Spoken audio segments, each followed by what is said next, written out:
It wouldn't be unfair to say that pretty much everyone expected Shadow of the Erdtree to be good. I don't think there's a single person out there who's going to be surprised if you tell them that the Elden Ring DLC is really good. When the base game launched in 2022, it set new standards for, well, just about everything to do with games as a whole. So when someone tells you that the massive new chunk of content that FromSoftware has added to that masterpiece is already really damn good, yeah, that's not a massive surprise. You know what is a surprise though? That somehow, in spite of the ridiculously high expectations everyone had heading into Elden Ring Shadow of the Erdtree, the expansion is still better than you'd thought it would be. Yes, on paper it would be accurate to say that Shadow of the Erdtree is more of the same. That's also incredibly reductive though, because it fails to capture just how much more of it that there is, how unbelievably good that all of it is, and how effectively it's able to stand toe-to-toe with the seminal experience that was the base game itself.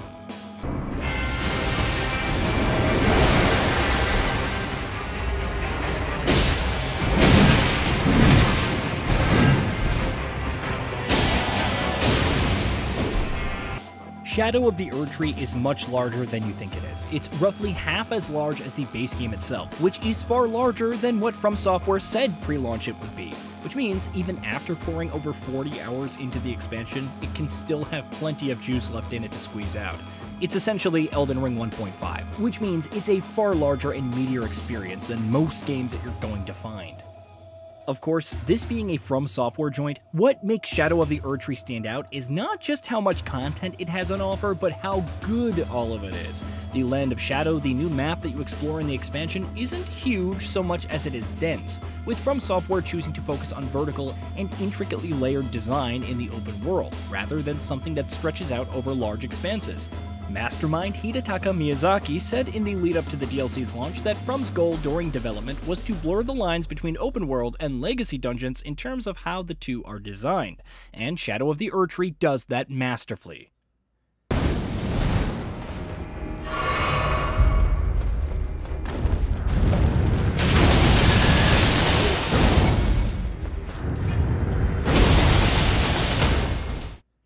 Exploration in the expansion is, as such, immensely satisfying, to the extent that the words truly cannot do it justice.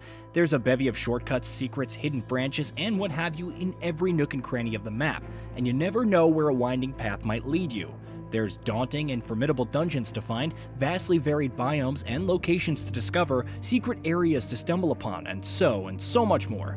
Just as the base game did, Shadow of the Erdtree keeps finding ways to boggle the mind with its sense of scale, the ingenuity of its design, and how cohesively and neatly all of it ends up getting tied together.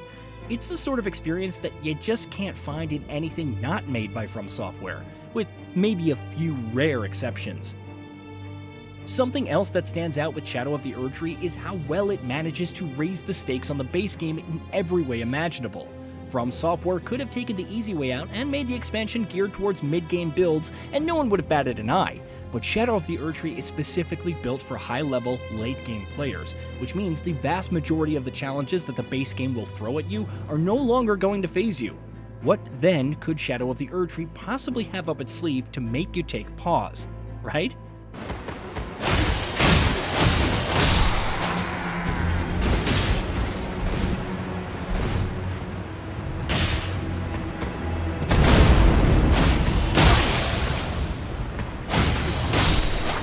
Well, as it turns out, a whole damn lot. Shadow of the Erdtree is crawling with enemies that are going to stalk your nightmares for weeks to come. Even some of the regular trash mob grunts that you're going to run into are surprisingly formidable foes, while the roster of multiple dozens of mini-bosses and bosses that you're going to take on across the length of the new campaign are going to put up the kind of challenge that is going to make your blood boil. It is, however, also turned to absolute perfection in a way that only FromSoftware can manage. Difficulty that will push your patience to its absolute limits, but will never quite feel like it's unfair. All of which makes the satisfaction of eventually overcoming those challenges that much more gratifying. Bosses and enemies in Shadow of the Erdtree are the perfect blend of perfect game design and bizarre, utterly creative and strikingly gorgeous visual design. It's FromSoftware at its absolute best, which is really saying something. Adding to the added sense of challenge and renewed wonder of exploration is how mechanically rewarding progression continues to feel, in spite of the fact that anyone playing this expansion will very likely already have clocked close to 100 hours into the base game at the very least. That's down to the introduction of Erdtree fragments and revered spirit ashes, items that you can find and turn at sites of grace to increase attack and resistance stats for yourself and your spirit ash summons respectively, and those upgrades work only in the Land of Shadow. It's a brilliant way of not only making progression still feel rewarding and necessary in the expansion, but also ensuring that it doesn't break the late game or endgame challenge of the base game itself. It's not often that an expansion is both good and expansive enough to be considered not just as good as a full-fledged game, but even better than the overwhelming majority of them out there. In fact, that's almost never happened. Maybe you could argue that CD Projekt Red has done it a couple of times, once with The Witcher 3 and once with Cyberpunk 2077 Phantom Liberty, but that's pretty much it. And Elden Ring Shadow of the Erdtree is a far more monumental achievement than even either of those two. Maybe it lacks the majestic nature and novelty of Elden Ring, given that, at the end of the day, it's technically just more of the same, but there's an argument to be made that the epic dark fantasy adventure it offers is as unforgettably spectacular as the one FromSoftware served up in the base game, if not even more so. Yes, we're saying that Shadow of the Erdtree is at least as good as one of the greatest games of all time. That's how good it is. It may not technically be an actual standalone game, but it's better than the overwhelming majority of full games that you're going to find out there.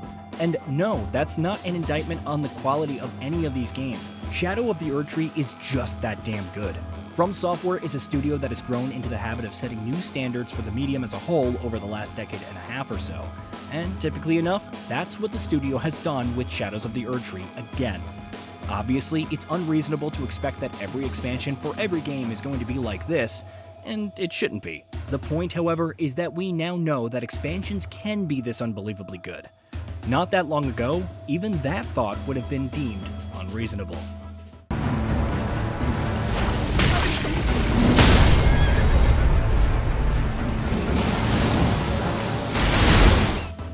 Hey, did you know that we at GamingBolt upload new videos every day? Stick around, drop a like, subscribe, and hit that bell, and let us know what kind of content you'd like to see in the future with a comment below.